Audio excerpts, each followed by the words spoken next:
बात करते हैं बांग्लादेश की। बांग्लादेश में अंतरिम सरकार के गठन के बाद लगातार ऐसे कदम उठाए जा रहे हैं जिससे पता चलता है कि अंतरिम सरकार बांग्लादेश की पहचान को मिटाना चाहती है और देश को इस्लामी कट्टरपंथ की ओर ले जाना चाहती है। ऐसे ही एक फैसले के तहत अंतरिम प्रशासन के द्वारा अब बच्चों की किताबों में परिवर्तन किया जा रहा है। इस सब के बीच बांग्लादेश की सेना ने भारत के साथ अच्छे संबंधों को बनाए रखने पर जोर दिया है। ये रिपोर्ट देखिए।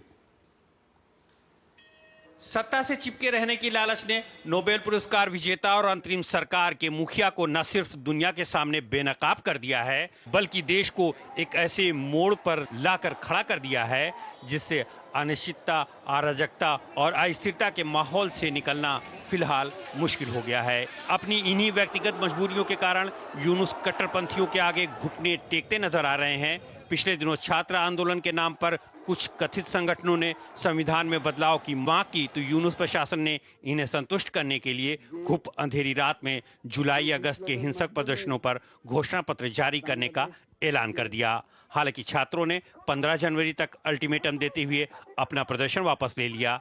वहीं बीएनपी ने संविधान में बदलाव की इस मांग को फांसीवादी करार दिया है। इतना ही नहीं, अब स्कूली बच्चे नया इतिहास पढ़ेंगे। प्राथमिक और माध्यमिक की नई पाठ्य पुस्तकों में स्वतंत्रता के नायक शेख मुजीबुर रहमान नहीं बल्कि जियाउर रहमान होंगे।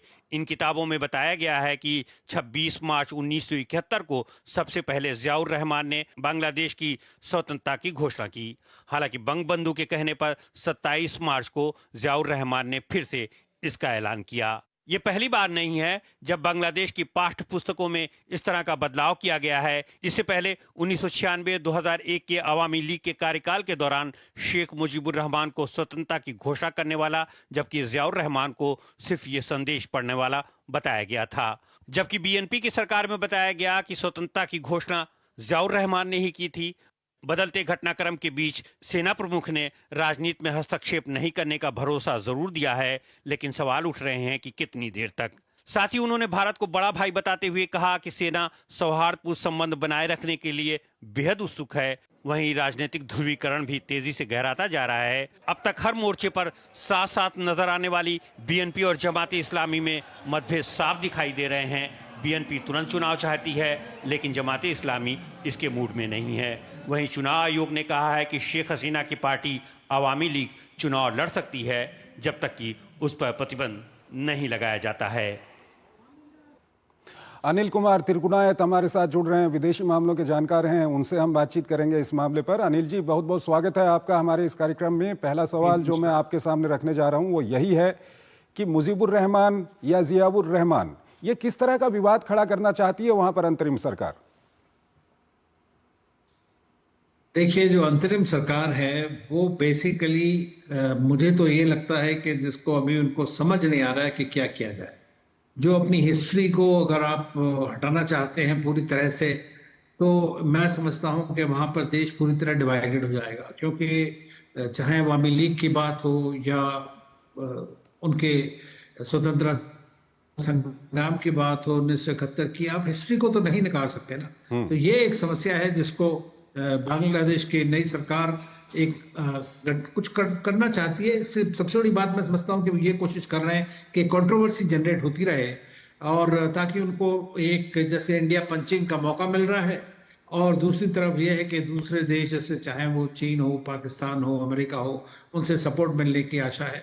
तो वो इसी के ऊपर बलबूते पर चल रहे हैं। लेकिन लोग जो हैं वहाँ के, अभी भी आज की डेट में भी 40-45% लोग जो हैं वो अवामी लीग को या शेख मुजीबुर रहमान को उनका वही इज्जत करते हैं। लेकिन आप अपने सारे आइकॉन्स को अगर तोड़ देंगे और उनको निपटाने की कोशिश करेंगे तो मैं समझता हूं कि काफी एक समस्या हो सकती है। तिरकुनाथ जी, ये बच्चों के पाठ्यक्रम में जो बदलाव की बात है कि इतिहास को वहां पर बदल दिया जाएगा, दरअसल किस ओर ये देश को ले जाना चाहती है अंतरिम सरकार वहां पर? देखिए, मैं तो समझता हूं कि इस वक्त पूरा एक बड़ा इस्लामिस्ट एजेंडा लेकर के वो लोग चल रहे हैं। सबसे बड़ी बात यह है, शेख मुजीबुर रहमान जो है, आप जानते ही हैं कि उन्होंने बड़ा सेकुलर टाइप का एक बांग्लादेश का कल्पना की थी और बांग्लादेश ने काफी तरक्की भी की है। मैं समझता हूं कि पूरे रीजन के अंदर में सबसे अच्छी तरह अगर प्रोग्रेस किसी कंट्री ने की तो वो बांग्लादेश ने की, coming from a very typical situation in 50 years। तो ये जो इस तरह का जिसको कहते हैं कि रिविजनिज्म टोटल जो है, आप पूरे अपने इतिहास को बदलने की कोशिश करेंगे, तो ये फिर अगली बार जो गवर्नमेंट मान लीजिए दूसरी आती है, अगर आप इसको डेमोक्रेसी चलाएंगे तो कोई भी गवर्नमेंट आ सकती है पावर में, तो फिर उससे दोबारा उसको बदलेगी उसको। तो ये मैं समझता हूँ कि इतिहास के साथ जो भी छेड़छाड़ है, ये एक किसी भी देश के लिए बहुत घातक हो सकता है। एक और वहाँ से जो खबर आ रही है, खबर ये आ रही है कि जब शेख हसीना की सरकार वहाँ पर चली गई थी, अंतरिम सरकार वहाँ पर बनी थी, तो हमने ये देखा था कि जो प्रमुख विपक्षी दल था बीएनपी और जमात के संबंध उस वक्त पे काफ़ी अच्छे थे। लेकिन अब जल्द चुनाव कराने की मांग को लेकर बीएनपी और जमात दोनों अलग अलग बातें कह रही हैं, दोनों के अलग अलग रुख हैं। ये चुनाव को लेकर के क्या कुछ वहाँ पर आक्रोश जो पैदा हो रहा है, इसको लेकर के क्या कुछ कहेंगे आप? देखिए, बीएनपी एक पॉलिटिकल पार्टी है, अभी तक वो अपोजिशन में रही है, उनके लीडर जो थे उनको जेल में भी रखा गया, तो ये समस्याएं वहां पर हैं। तो बीएनपी जो है उसको लग रहा है कि इस वक्त सिचुएशन ऐसी है कि उसको एक मौका मिल सकता है कि वो दोबारा से पावर में आ जाए, और वो एक मेजर पॉलिटिकल पार्टी है वहां की, और वो चाहती है कि जो डेमोक्रेसी जिस तरह से भी है वो चलती रहे और वो पूरी तरह पार्टिसिपेट करे। जहां तक रही बात जमाते इनकी, तो अब मैं समझता हूँ जमाते इस्लामी जो है वो उनका एक एजेंडा है, एक आइडियोलॉजिकल एजेंडा है बेसिकली। उनको इलेक्शन से इतना मतलब नहीं, क्योंकि उनके सारे लोग अब की पोजीशंस के अंदर बैठे हुए हैं इस वक्त में, तो उनको उससे फायदा है कि देर से इलेक्शन हो, और ना ही करंट गवर्नमेंट भी जल्दी चाहती है इलेक्शन कराना इस वक्त जो है ट्रांजिशन में, तो वो भी इसी वजह से डिले हो रही है। तो इससे एक तरह का एक सिविल अनरेस्ट होने के चांसेस ज्यादा है। वहाँ पर एक महत्वपूर्ण स्टेक होल्डर है, वो है बांग्लादेश की आर्मी। और बांग्लादेश की आर्मी को लेकर के अभी पहले ये खबर आई थी कि पाकिस्तान की आर्मी बांग्लादेश की आर्मी को ट्रेंड करेगी। उसके बाद ये कहा गया कि ऐसा नहीं होगा। बांग्लादेश की आर्मी ने कहा कि हम खुद में सक्षम हैं। और अब बांग्लादेश की आर्मी की ओर से ये बयान आया है कि वो जो पॉलिटिकल प्रोसेस है उसमें कोई हस्तक्षेप नहीं करना चाहती है। भारत को बांग्लादेश की आर्मी ने अपना बड़ा भाई बताया है।